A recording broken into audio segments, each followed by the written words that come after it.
Joining me to discuss, Middle East Studies professor at Florida Atlantic University, Dr. Robert Rabil. Dr. Rabil, thanks for being here. It's a pleasure to be with you, Ms. Cake, always. Thank you, sir. Thank you. So I want to talk about this exchange. Certainly Saudi Arabia, not a country that elicits a lot of trust from the American people, accused of harboring 9/11 terrorists. There are families who are opposed to this visit by the Saudi crown prince. And of course, then this back and forth you just heard in the Oval or at the bilateral yesterday, the crown prince had been accused by our own intelligence agencies of at least being complicit with the murder of Jamal Khashoggi. Tell me about your thoughts on the exchange. Were you surprised by the Crown Prince's response?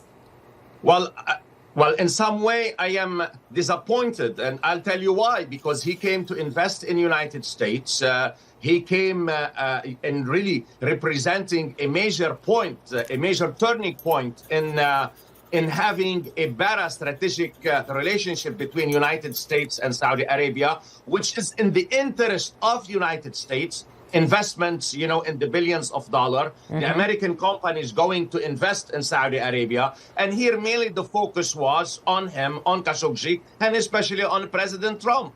Now, regarding the question, they want to ask the question, let them ask the question. But don't make the whole meeting about this question, and don't make the whole meeting about the relationship between the president and his business. No, it was about the national security interests of United States. Now, the prince said it. He said, listen, I deny it. I did take some steps. Do I believe him? Do I don't believe him? I really don't know. I really don't know. But this is what I know. And this is extremely important. And please, I speak as someone who was very critical of the Salafi Wahhabi religious establishment years ago. This man, this prince, has done reforms, really unimaginable before. Really, yes.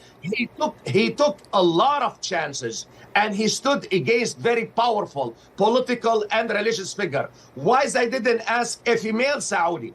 I can tell you this, and I can share with you. You have female Saudi students that come and study with me. And recently, I had a female who completed her PhD dissertation on human rights in Saudi Arabia.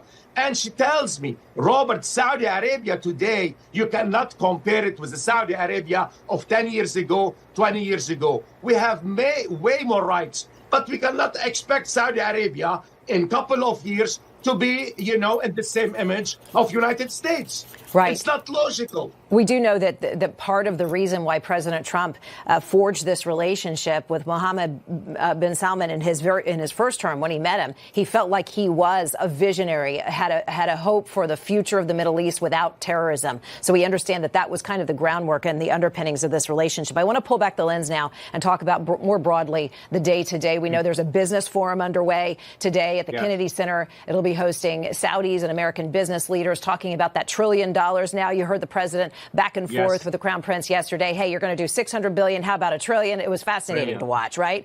And then this advanced team. The Saudis have brought 1,000 people to the United States to negotiate these deals. Take a look at this image if we can. I believe we have the image of the welcome, the photo of the president and the Crown Prince standing there. Of course, those F-35 fighter jets was the deal that was done. They're going to get those F-35 fighter jets. Let's listen really quickly to the president. He said, we're not going to scale back on this military equipment we're selling to Saudi Arabia. Let's listen. When you look at the F-35 and you're asking me, is it the same? I think it's going to be pretty similar, yeah. How will that This is a great ally, and Israel's a great ally. And I know they'd like you to get planes of reduced caliber. I don't think that makes you too happy. They've been a great ally. Israel's been a great ally. And we're looking at that exactly right now. But as far as I'm concerned, I think they are both at a level where they should get top of the line. And then the breaking news last night at the dinner, the president announced that Saudi Arabia moving forward would be one of the very closest non-NATO allies. Why was that important, and why is the sale of these F-35s important to the region, Doctor? All right, because we are having now with Saudi Arabia a security agreement, which, by the way, it already happened, and it's called the Strategic Defense Agreement, strengthening military tie and allowing Saudi Arabia and United States to have really a very intimate relationship on the economic level and on the security level. From my perspective, really, and why it's so important, you have to take a look at it from a macro perspective, geopolitical perspective, and regional perspective. From a regional perspective, Saudi Arabia is key to the security of the United States. It could be, and it is, a key partner. From a geopolitical perspective, the world today, Ms. Cake, is moving toward a multipolar world. And Saudi Arabia is key for our competition with China. So mainly this is why, really, I am for a good, really, relationship, military and economic, with Saudi Arabia. Regarding the jets, yes, I understand you have concern. Israeli concern, and here concerns whether the Chinese will go ahead and steal some of the tech stuff. But again, I can tell you this: the president or the bureaucracy here is not going to send the jets without the people who are going to supervise and train the Saudi. So I think they are going to put a lot of supervision. They are going to put a lot of things attached to it. So this is why, yes, I am concerned, but not that concerned to go ahead and go against the deal. Yeah. I really believe that United States now, and the president is not acting on a whim. He feels that United States really is moving in the world to a multipolar world, and very much is making United States great inside, within United States, and without United States.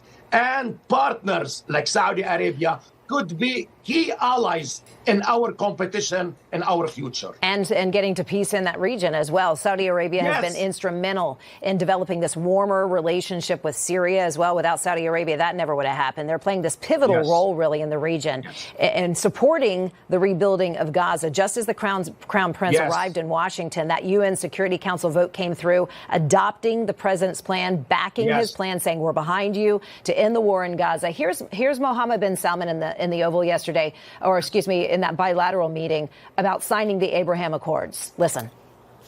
We want to be part of the Abraham Accord, but we want also to be sure that we secure a clear path of two-state solutions. We talked about one state, two state. We talked about a lot of things in a short period of time. We'll be discussing it further, too. But I think you have a very good feeling toward the Abraham Accords. Yes, definitely, Mr. President. We want peace for the Israelis. We want peace for the Palestinians. We want them to coexist peacefully in the region. So some sticking points there about whether or not there's a Palestinian state, of course. But when it sounds like they will be signing the Abraham Accords by all accounts from yesterday, all reporting from yesterday. When that happens, Professor, are we then at peace in the region and it really wipes out any threat for Iran moving forward? As a matter of fact, I am very happy about the plan of President Trump.